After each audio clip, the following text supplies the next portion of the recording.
គឺពុលនេះស្នេហ៍មានល្បិចរំលេចវាចាសំពង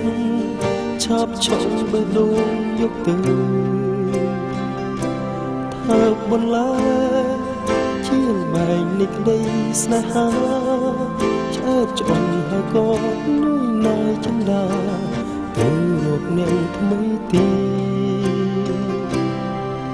តែបេះដូងរឹងមាំក្តីស្នេហ៍បងហំឆេះមានថ្មីដែលអាចរលត់បានហើយបាត់ស្នេហ៍ដល់ហើយនឹងណាទទួលស័ក្តិសមឈ្មោះនេះនឹងទីជាជាន់បំផន់បាត់ស្នេហ៍ក៏មកតមិនស្នេហ៍មិនប្រាប់មុនឲ្យរែកមុនទុកមិនដែលបានសុខស្នេហ៍ព្រោះត្រូវគេមកចុកចាប់ធ្វើអ្វីបើស្រីប្រើកលបិច100មីលីតែបេះដូងឈឺផ្សាព្រមគ្រាព្រោះស្នេហ៍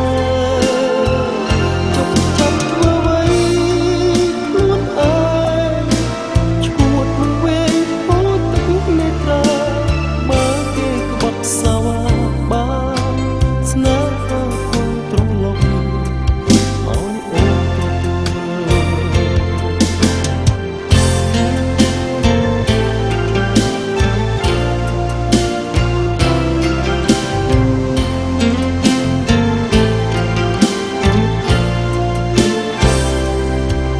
តែបេះដូងរឹងមាំ